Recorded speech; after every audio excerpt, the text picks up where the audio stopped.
নমস্কার বন্ধুরা, তোমরা কেমন আছো? আশা করি সকলেই ভালো আছো। তো আমিও ভালো আছি। তো আমি মনসা তোমাদের সামনে আর একটু নতুন ব্লগ নিয়ে আসলাম। সারাদিনে ভাবলাম সারাদিনে একটু কী করলাম তোমাদের সঙ্গে একটু ভিডিওর মাধ্যমে একটু শেয়ার করে দেখি সারাদিনে কি করলাম।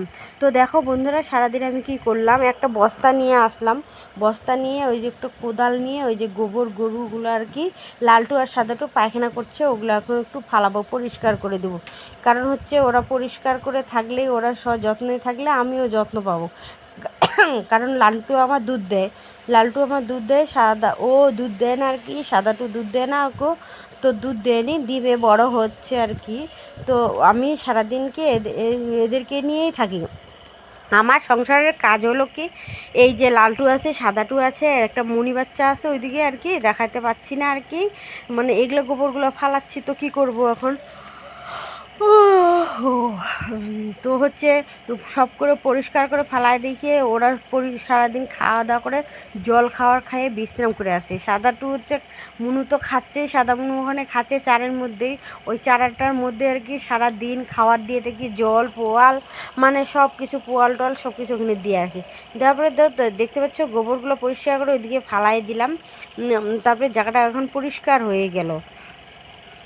এই এই এই সোনা আমার কত দুধ দেয় জানো? এই সোনা আমার ডেলি 7 থেকে 8 লিটার রোজ দুধ দেয় আর কি, দুবেলাই আর কি।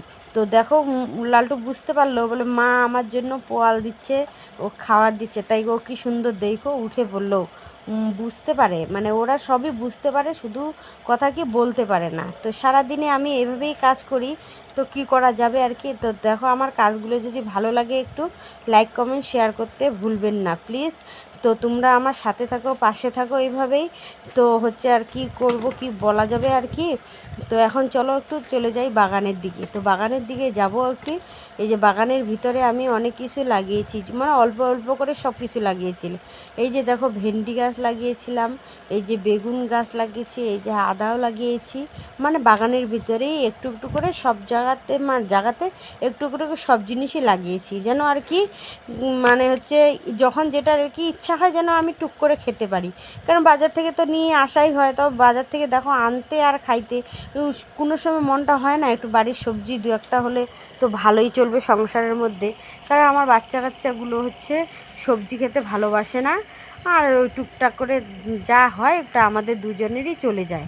তো হচ্ছে কি আমি দেখো এখন বরমশাই আমার জন্য কি লাগিয়েছে, আখ গাছ। এই যে আখের গাছ লাগিয়েছে, আমি আখ খেতে ভালোবাসির জন্য আমার বরমশাইকে বলেছিলাম। তো আমার বরমশাই একটু আখের গাছ লাগিয়ে দিয়েছিল। তো বলেছিল আমাকে ওটা একটু পরিষ্কার করে দেওয়ার জন্য। আখের গাছের পাতাগুলো বলে কেটে দিতে হয় নাকি, আমি জানি না। তো আমি কি করছি, পরিষ্কার করে দেই নেই। তো কী করছে ওগুলো হচ্ছে আখের গাছটা ভারী হয়ে গেছে আর কি, পাতাতে ভারী হয়ে গেছে, তাই নিচে পড়ে গেছে। তো নিচে পড়ে যাওয়ার পদ্ধতিতেই খুব একটা ক্ষতিকারক হয়ে গেলো। ক্ষতিকারক যখনই মাটিতে স্পর্শ পেয়েছিল, তখন মাটির মধ্যে আর কি আখ গাছগুলো তো মিষ্টি, ওটাতে হচ্ছে উই পোকায় ধরেছে আর কি। তার জন্য গোড়গুলো কতগুলো আর কি পচে গেছে। তো দুঃখ লাগলো, মনটা খারাপ লাগলো, এত সুন্দর সুন্দর করে মোটা মোটা জিনিসগুলো তো কী করে আর কি ইসে হয়ে গেল। এই যে দেখো কতগুলো নষ্ট হয়ে গেলো। তো করার নাই, যেটা হয়ে গেছে তো গেছেই। কারণ মানুষ তো শিখে, যেখানে ঠেকে সেখানেই তো শিখে। তো এইবার থেকে ঠেকলাম বলে এটা যদি পরিষ্কার করে না দেওয়া হয় তাহলে এই পদ্ধতি, মানুষ ঠেকেই শিখে, তবেই তো বুঝে। এই তো আমি এখন শিখে গেলাম, বুঝে গেলাম। তো আমার ভিডিওটি লাইক কমেন্ট করে পাশে থাকো, এইভাবেই